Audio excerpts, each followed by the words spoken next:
আরেকজন ভাই প্রশ্ন করেছেন যে হুজুর মাযহাব মানা ফরজ কিনা। আসলে এই বিষয়টি একটু ব্যাপক অর্থে বলতে হবে, সংক্ষিপ্তভাবে আর উত্তর দেয়া একটু কঠিন।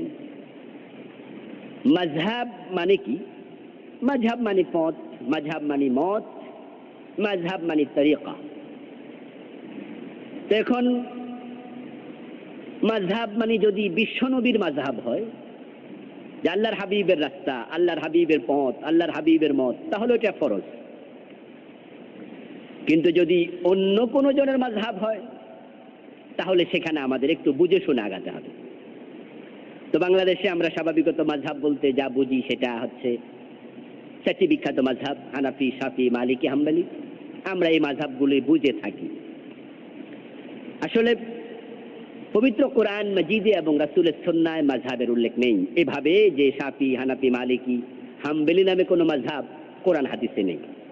আর থাকবে বা কিভাবে?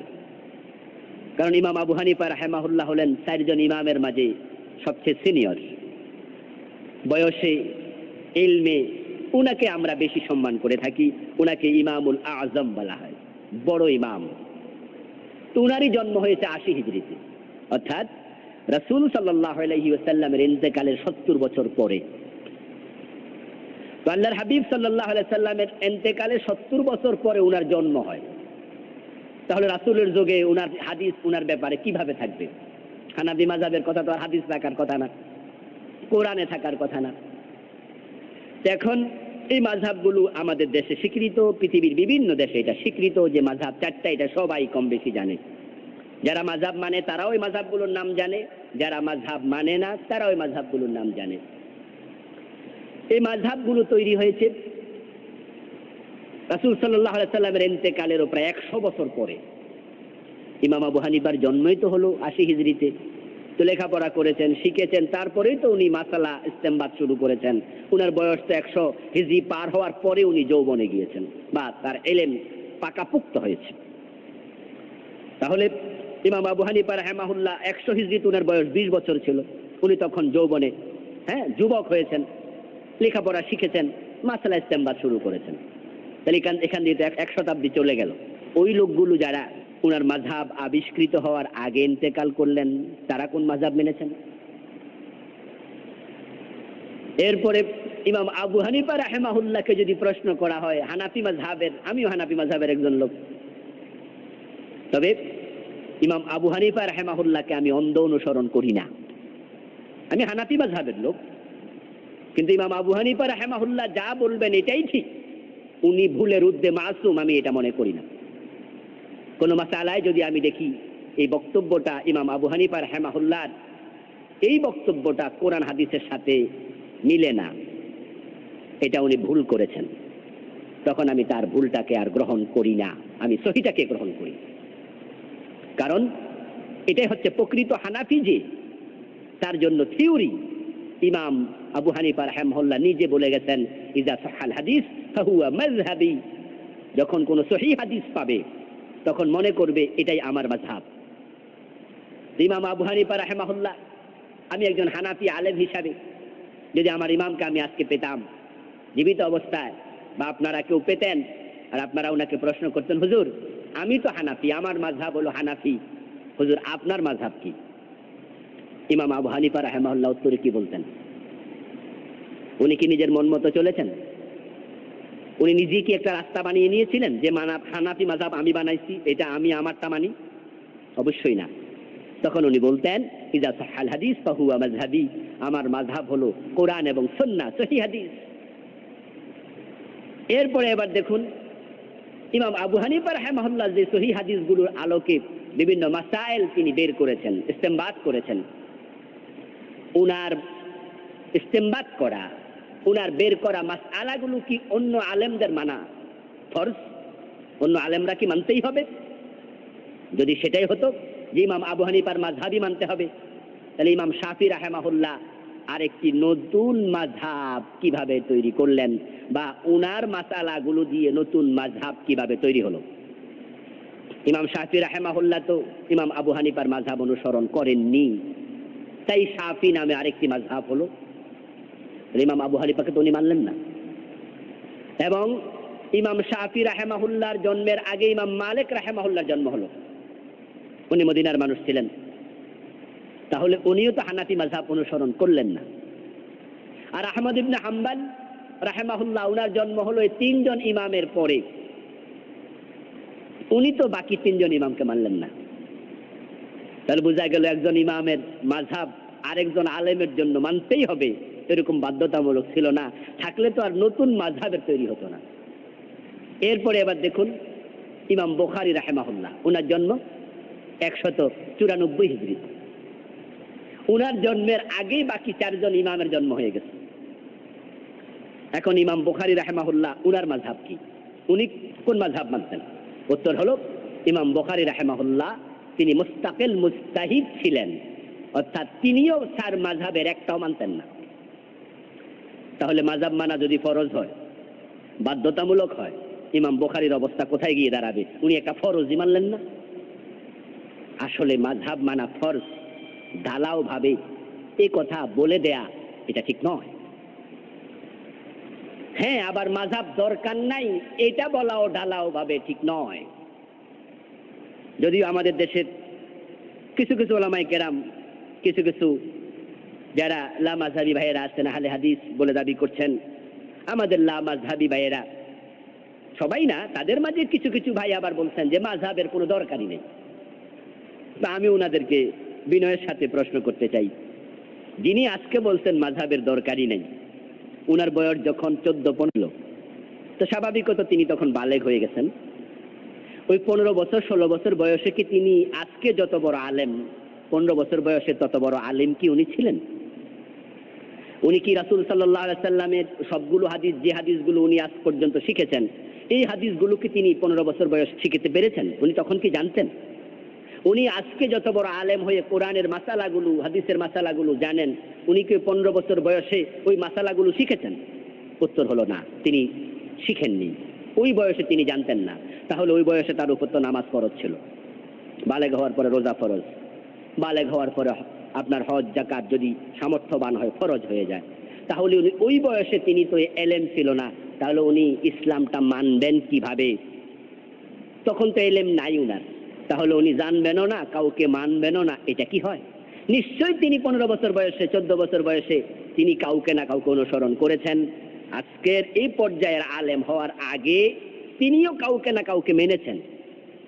তো উনি যদি আল্লামা ইবনুল কাইয়িম রাহিমাহুল্লাহকে অনুসরণ করেন, তাহলে তিনি ইবনুল কাইয়িমের মাযহাবের অনুসারী হলেন। উনি যদি নাসিরউদ্দিন আলবানী রাহিমাহুল্লাহকে অনুসরণ করে নামাজ পড়ে থাকেন, নামাজের মাসালাগুলো তখন মেনে থাকেন, তখন তিনি নাসিরউদ্দিন আলবানীর মাযহাবের অনুসারী হয়ে গেলেন। উনি যদি ইবনে তাইমিয়া রাহিমাহুল্লাহর অনুসরণ, মাসালার অনুসরণ করে উনি নামাজ পড়ে থাকেন, তাহলে তিনি তো ইবনে তাইমিয়ার মাযহাবের অনুসারী হলেন। তাহলে উনি যে বলবেন মাযহাবি দরকার নাই, তাহলে এখন মাসালা হলো 15-16 বছর বয়সে উনি মানতেন কাকে? তো ঠিক একই অবস্থা আজকে যাদের বয়স 70, 80, 50, 60, তাদের মাঝেও অশিক্ষিত অনেক মানুষ আছেন, যারা কোরআন এবং হাদিস থেকে দলিল গ্রহণ করবেন এই পরিমাণ ইলম উনাদের নাই। এমন লোক তো হাজার হাজার, যারা কোরআন হাদিস জানেন না। তো উনারা নিজেও জানেন না, কাউকে অনুসরণও করবেন না, এটা কিভাবে হবে? এই জন্য ঢালাও ভাবে বলবেন মাযহাব দরকার নাই, এটাও কিন্তু ঠিক নয়। ফাসআলু আহলা যিকর ইন কুনতুম লা তা'লামুন। পবিত্র কোরআন মাজিদ আল্লাহ তাআলা বলেছেন, তোমরা যে বিষয়ে জানো না, যারা জানে তাদেরকে জিজ্ঞাসা করে জেনে নাও।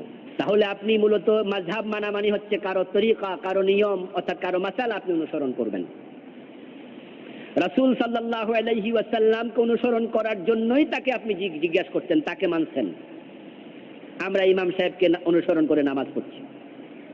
ইন্নামা জুইলাল ইমাম লিউতাম্মা বিহি, হাদিসে পাওয়া যায় ইমাম তো নির্ধারণ করা হয়েছে তাকে আনুগত্য করার জন্য। এখন ইমামকে আনুগত্য করে আমরা নামাজ পড়ছি, কিন্তু একটি বিষয় খেয়াল করবেন, ইমাম যখন ভুল করে তখনও কি আমরা ইমামকে মানি, নাকি পিছন থেকে লোকমা দেই? আমরা লোকমা দিয়ে ইমামকে সংশোধন করে দিচ্ছি। তাহলে বোঝা যায় আমি ইমামকে অনুসরণ করব ততক্ষণ ইমাম আল্লাহ এবং রাসূলকে অনুসরণ করে যতক্ষণ। যদি ইমাম নিজে আল্লাহ এবং রাসূলের রাস্তা থেকে সরে যায়, আমরা ইমামকে আর মানব না, সংশোধন করব। ইমামের অনুসরণ করেই আমরা নামাজ পড়তে থাকবো না, আমরা পিছন দিয়া লোকমা দেব। তো ঠিক মাযহাবের ইমাম যারা, আসলে আমরা তাদের অনুসরণ করছি না, আমরা অনুসরণ করছি আল্লাহ এবং রাসূলের। কিন্তু সরাসরি কোরআন এবং হাদিস থেকে মাসআলা বের করার মতো যোগ্যতা আমার নাই, না থাকার কারণে আমি তাদের বের করা মাসআলাকে অনুসরণ করছি।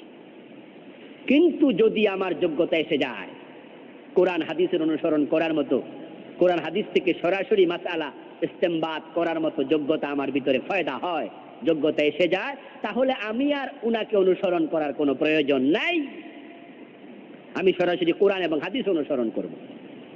কিন্তু যে মাসআলায় আমি সরাসরি কোরআন এবং সুন্নাহ অনুসরণ করার মতো, মাসআলা ইস্তেমবাত করার মতো ওই যোগ্যতা আমার হয় নাই অথবা সময় আমি পাই নাই, তাহলে ওই মাসআলা আমি কি মন মতো মানব? না, আমি আমার চেয়ে বড় আলিম যিনি, এ বিষয়ে আমার চেয়ে যিনি প্রাজ্ঞ পণ্ডিত, আমি তার বের করা মাসআলাকে অনুসরণ করব। কেন করব? কোরআন হাদিস অনুসরণ করার জন্য। এই জন্য বিষয়টা বিতর্কে নিয়ে যাওয়া ঠিক হবে না। আমরা একদল বলবো মাযহাব মানা ফরজ, আরেক দল বলবেন মাযহাব মানা হারাম, এটা তো ঠিক না।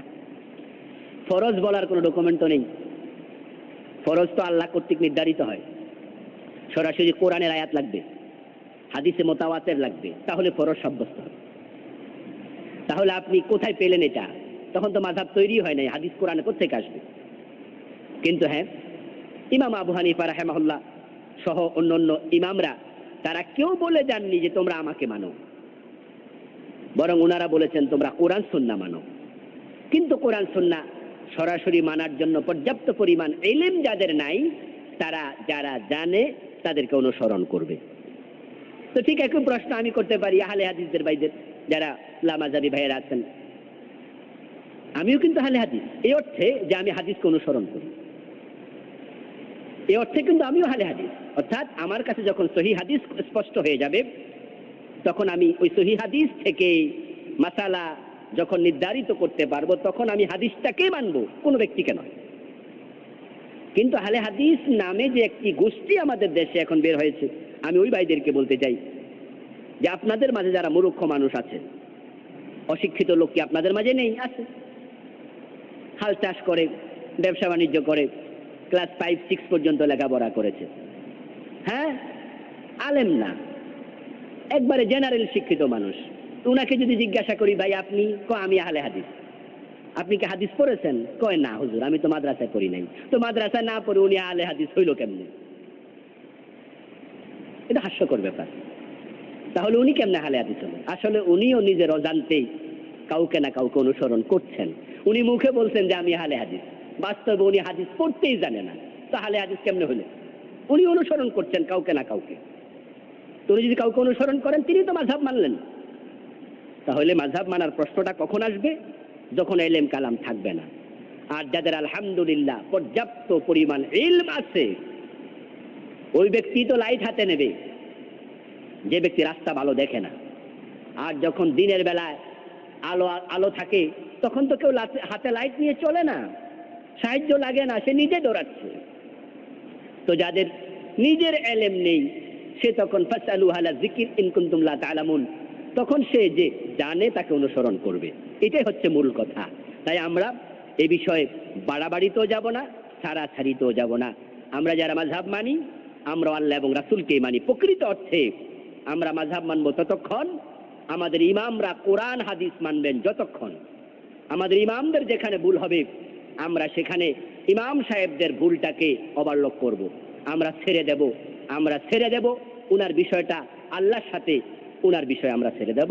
কিন্তু আমরা ইমামের ভুল জেনেও ভুলটাই ধরে রাখবো, এটা আবার জায়েজ নেই। কিয়ামতের মাঠে কোন মাযহাব মানা লোক যদি ইমাম আবু হানিফা রাহিমাহুল্লাহকে বলে, হুজুর আল্লাহ তো আমাকে অমুক বিষয়ে ধরছেন, আমি তো আপনার অনুসরণ করছিলাম, ধরে করে তো আজকে এই মাযহাব নাকি মাসলা নাকি ভুল ছিল, এখন তো আমি ধরা পড়লাম। ইমাম সাহেব তখন প্রশ্ন করবেন, আমারে মানতে তোমারে কি আমি কইছিলাম? আমি তো এটা বলি নাই। আমি তো বলেছি যা সাহাল হাদিস ফাহুয়া মাযহাবি, তুমি সহিহ হাদিসটা মানো, তুমি আমাকে কেন মানলে? তখন কিন্তু আপনি আর কোনো জবাব দিতে পারবেন না। এজন্য আসুন আমরা গোড়ামি পরিত্যাগ করি, আবার বাড়াবাড়িও পরিত্যাগ করি। আল্লাহ আমাদের তৌফিক দান করুক, আমিন।